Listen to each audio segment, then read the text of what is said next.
Hey everybody, today is May 9th, 2023, and today we're going to talk about the stock market. Tomorrow is a CPI report, and it's going to be a big catalyst for the stock market. And before we begin, please read the disclaimer and you can pause this video as you read it. Okay, so tomorrow is the CPI report, and so far the market has been pretty steady, right? Basically been going sideways within this 3,800 support and 4,200 resistance for pretty much a year now, right? We first plunged into this sort of zone in May of last year, and it is May 2023 right now. So we've basically been going sideways with, of course, some deviation from the range. For the most part, we spent most of the price action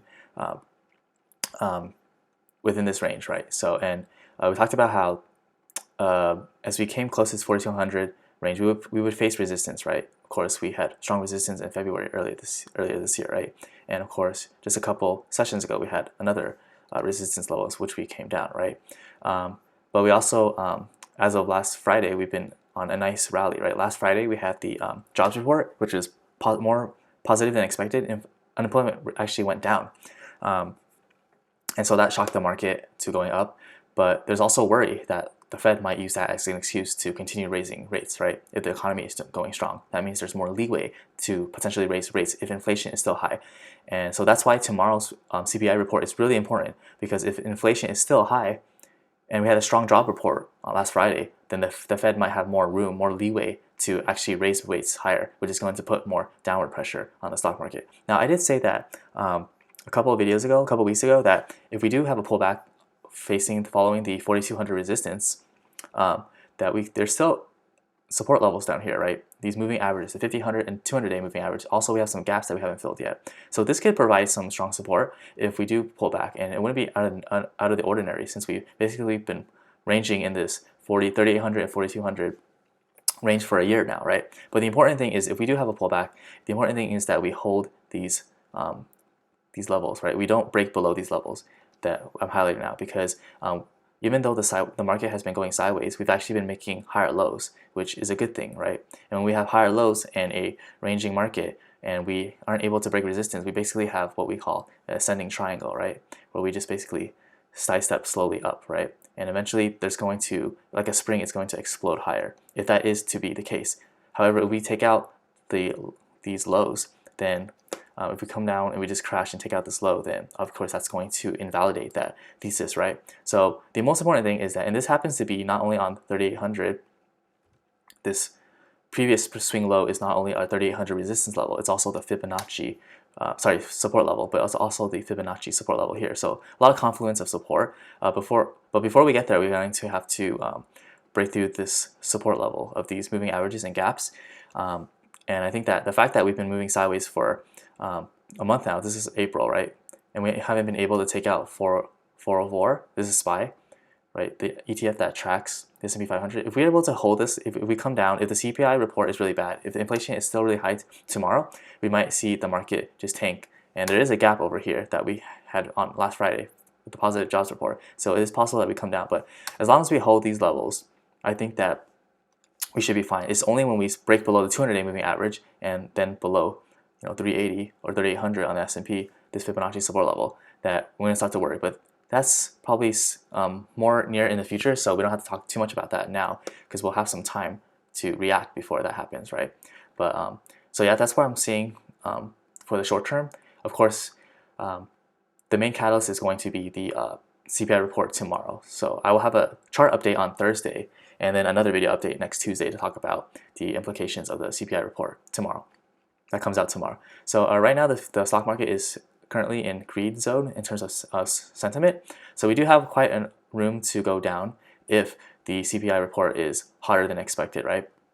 But at the same time, there's still a lot of room to go up before the market becomes overbought. So if the CPI is better than expected, meaning that inflation is going down, right, to the Fed's target 2% rate, then we can see the market just rip up higher, right?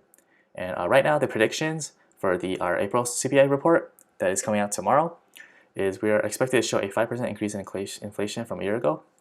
We're also forecast to see a 0.4% rise CPI, and in these other categories, right, food, energy.